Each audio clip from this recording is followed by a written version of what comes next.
शिव करते क्या? शंकर का डमरू का जो नाद है वो जीव को दुख से दूर कर रहा है, दुख से।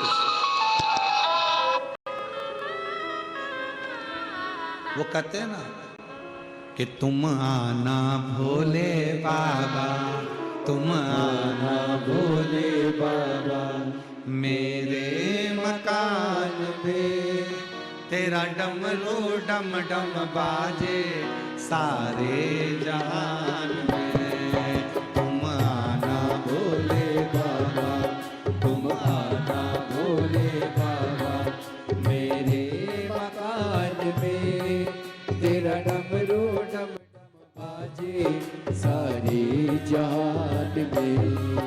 तुम आना भोले बाबा, तुम आना भोले बाबा, मेरे मकान में तेरा डमरू डम डम बाजे सारे जहान में।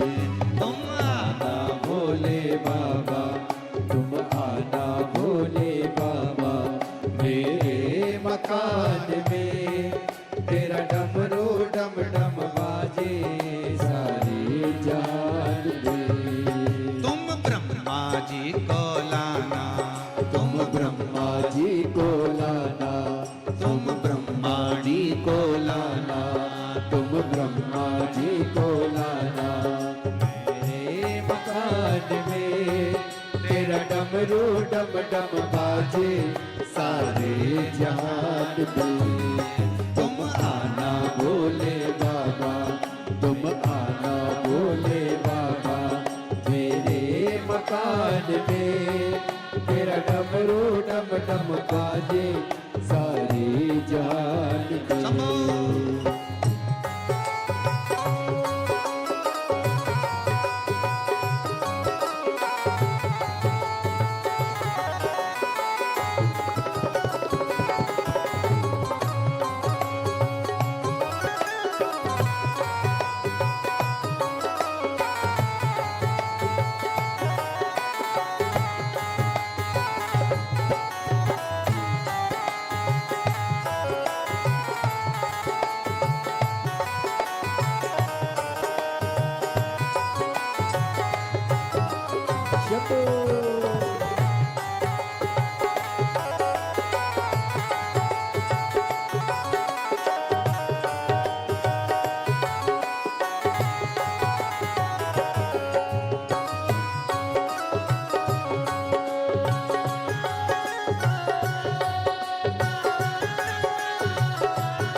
संग सीता जी को लाना मेरे मकान में। तेरा डमरू डम डम बाजे सारी जहान में। तुम आना भोले बाबा, तुम आना भोले बाबा मेरे मकान में। तेरा डमरू डम डम बाजे सारी जहान में। तुम राम जी को लाना, तुम सीता जी को लाना, संग सीता जी को लाना मेरे मकान में। तेरा डमरू डम डम बाजे सारे जहान में। आना भोले बाबा, तुम आना भोले बाबा मेरे मकान में। तेरा डमरू डम डम बाजे सारे जहान में। तेरा डमरू डम डम बाजे सारे जहान में। तेरा डमरू डम डम बाजे सारे जहान में। महादेव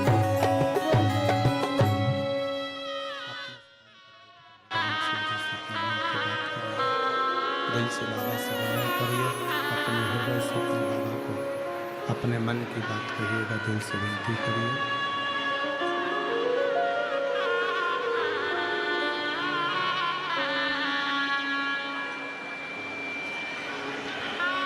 बाबा को अपने मन का भाव दिल से विनय कर दिल से विनती करें, निवेदन करें, हृदय से विनय करिएगा। जहाँ जगह मिले वहाँ बैठकर भगवान शंकर को अपने मन से भाव से विनती कर विनय करिए। बड़े दूर दूर से आप लोग आए हैं, बाबा को अपने मन का भाव अवश्य श्रवण करें। साथ में बोलेंगे, साथ में विनय करेंगे, साथ में विनती करेंगे, साथ में निवेदन करेंगे। सभी लोग साथ में बाबा से विनय करें, हृदय से विनती करें।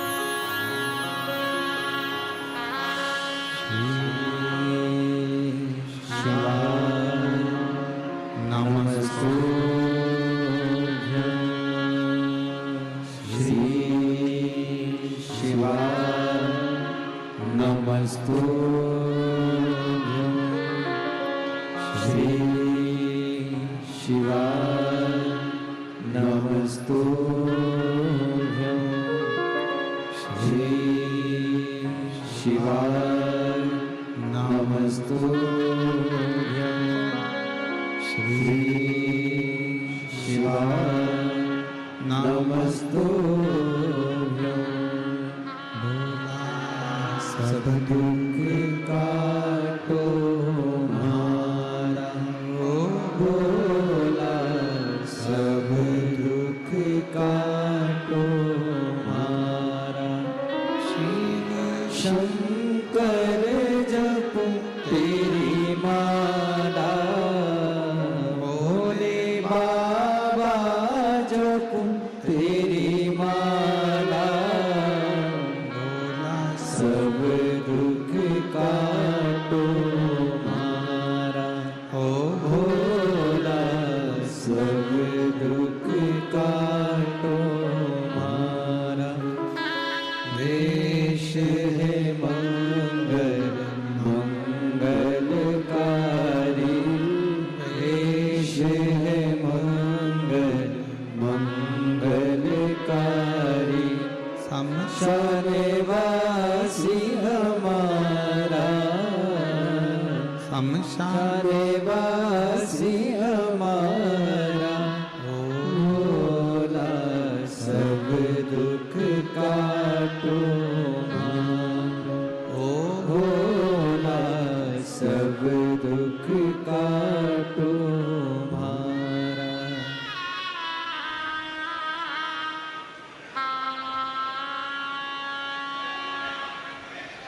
भगवान देवादिदेव महादेव का चरित्र कह रहा है, शिव महापुराण की कथा वर्णन कर रही है। शिव तत्व कह रहा है। तारकासुर के 3 बेटों को भगवान ने संहार कर कर उन तीनों की अविरल भक्ति के कारण शिव जी का नाम पशुपतिनाथ पड़ गया, पशुपतिनाथ हो गया। शिव कथा कहती है विदल उत्पल नाम के असुर का संहार कर कर भगवान शिव जी का नाम कुंदकेश्वर पड़ गया। शिव जी का नाम कुंदकेश्वर पड़ा। फिर आगे 12 ज्योतिर्लिंग का स्मरण कराया गया। प्रथम ज्योतिर्लिंग के रूप में श्री सोमनाथ जी महाराज का वर्णन किया गया।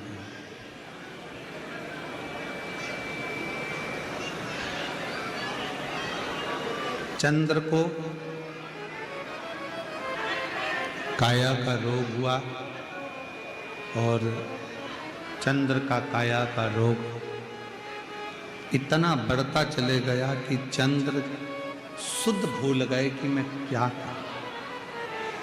जब व्यक्ति के जीवन में दुख आता है, तकलीफ आती है, कष्ट आता है, जब व्यक्ति के जीवन में परेशानी आती है तो वो ये भूल जाता है कि मैं किस ओर जाऊं,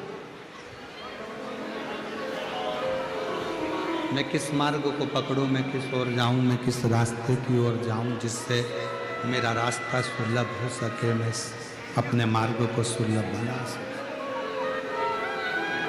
तब चंद्र के काया के रोग को भगवान शिव ने समाप्त किया। शिव जी का नाम सोमनाथ हुआ। षडानंद कार्तिकेय रुष्ट होकर चले गए श्रीशैलम पर। भगवान शंकर पार्वती ने जाकर उनको राजी किया। शिव पार्वती वहां विराजमान हुए। नाम श्री मल्लिकार्जुन हुआ। दूषण नाम के असुर का संहार, दूषण नाम के राक्षस का संहार भगवान स्वयं कालाधिपति बनकर करते हैं। शिव जी का नाम महाकाल हो जाता है।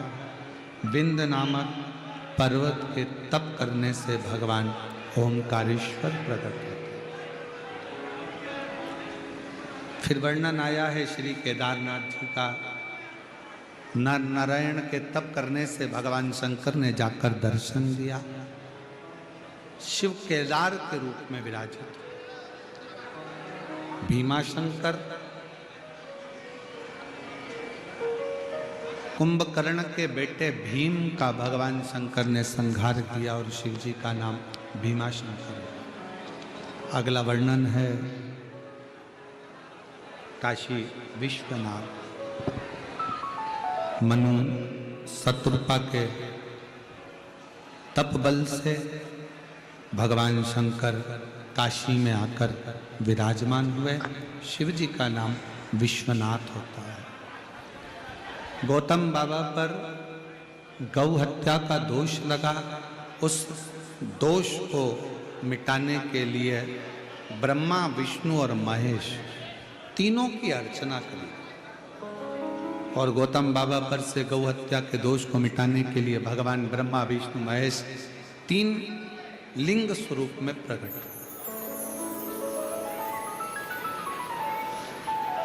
3 लिंग स्वरूप में भगवान प्रकट। त्र्यंबकेश्वर के रूप में विराजमान हुए। फिर वर्णन आया है श्री वैद्यनाथ जी का। रावण को भगवान शंकर का शिवलिंग ले जाते समय भगवान शंकर के शिवलिंग को ले जाते बीच मार्ग में शिवलिंग को रखा और भगवान का वो शिवलिंग फिर उठ नहीं पाया तो भगवान वैद्यनाथ जी के रूप में विराजित हो गए। अगला वर्णन है श्री नागेश्वर का। दारुक नाम के असुर का संहार भगवान शिव ने करा, नागेश्वर के रूप में पूजा। राम जी ने स्वयं लंका पर चढ़ाई करते समय एक शिवलिंग की स्थापना करी जो रामेश्वरम के रूप में पूजा है। कृष्णेश्वर सुधर्म नाम के ब्राह्मण की पत्नी घूष्मा जिसका बेटा सुदेहा को दे दिया गया। सुदेहा ने अपने उस बेटे के टुकड़े टुकड़े कर दिए थे और तालाब में फेंक दिए थे। का नियम कभी नहीं टूटा। भूष्मा ने एक नियम हमेशा बनाया था कि पार्थिव शिवलिंग का पूजन करती थी, विसर्जन करती थी। आज प्रदोष का दिन, प्रदोष काल घोषमा ने शिवलिंग का निर्माण कर कर उसका पूजन कर कर विसर्जन को जब चली तो मन में आया कि मेरे बेटे को बहुत दिन से नहीं देखा, मेरे बेटे का दर्शन हो जाए। जब व्यक्ति के जीवन में कोई एक नियम आ जाता, आस्था चैनल पर कथा सुनने का, फेसबुक यूट्यूब पर कथा सुनने का या पंडाल में बैठकर कथा सुनने का कोई नियम। कई जीजियां मेरी बेटी हैं, कई जीजा मेरे बेटे हैं, कई बेटियां बेटा बेटे हैं जिनका नियम है रात्रि को सोने से पहले 5 मिनट श्री शिवाय नमस्तुभ्यम बोलते हैं। कई लोगों का नियम है सोने से पहले 5-10 मिनट मोबाइल पर शिव महापुराण की कथा सुनते हैं। मान लो टीवी पर कथा नहीं भी आ रही, 2-4 दिन 8 दिन नहीं भी आ रही, तो भी वो पुरानी कथा निकाल कर अपने मोबाइल पर सुनते जरूर। कई लोगों का नियम है टीवी पर 1 बजे कथा आती है, टीवी चालू कर कर आधा घंटा, 1 घंटा, 2 घंटा, 3 घंटा कथा को श्रवण जरूर करते।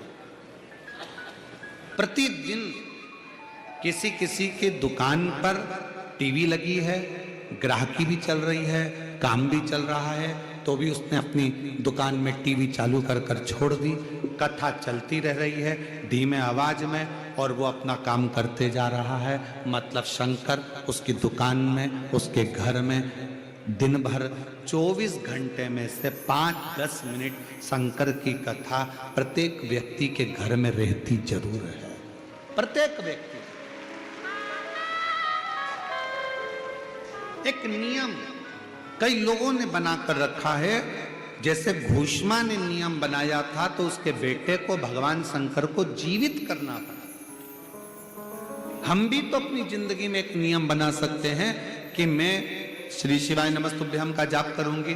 मेरी कॉलोनी में कोई शंकर जी का मंदिर है, हम 5-10 महिलाएं प्रत्येक सोमवार को 10 मिनट बैठेंगी। शाम के समय प्रदोष काल में 6 बजे 6:30 बजे बैठेंगे, 6:45 बजे 15 मिनट बाद उठ जाएंगे, श्री शिवाय नमस्तुभ्यम का जाप करेंगे, शंकर जी को भोग लगाएंगे।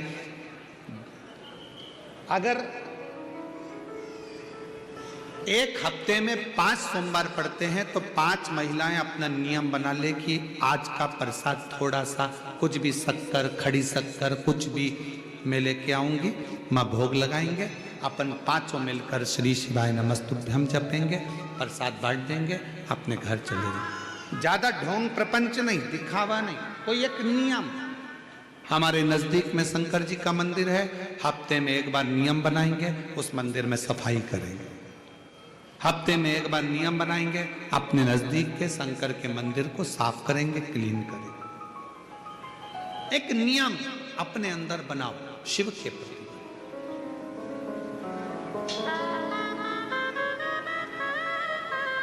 अपने भीतर जब हम नियम बना लेते हैं कि श्री शिवाय नमस्तुभ्यम जपना है, शिव को 1 लोटा जल चढ़ाना है, शंकर की आराधना करना है, तो शिव हमारे लिए भी कोई ना कोई नियम जरूर बनाते हैं और हमारा कल्याण जरूर करते हैं। एक नियम बना। 12 ज्योतिर्लिंग का ये प्रसंग, चंचुला देवी का पति विद्युत प्रेत योनि से मुक्त होता है, चंचुला खंड सौभाग्यवती हो जाती है, पति के लोक हो जाती है, भगवान शंकर के धाम को पहुंचती है।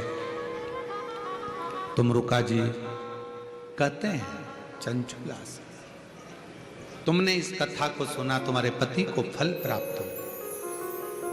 कलिकाल में संसार में जो शिव महापुराण की कथा को सुनता है, श्रवण करता है, करवाता है, बाँचता है, सुनता है, वो जितने जीव इस कथा को श्रवण करने आते हैं, केवल उनका ही नहीं, उनकी 71 पीढ़ी का कल्याण शिव पुराण की कथा कर जाते हैं। 71 पीढ़ी। ये शिव पुराण की कथा तुमरुका जी बड़े भाव से श्रवण कराए। चंचुला देवी का अखंड सौभाग्य हुआ।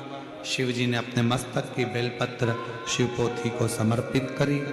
भाव से साकरी नगर में श्री गंगेश्वर शिव महापुराण कथा समिति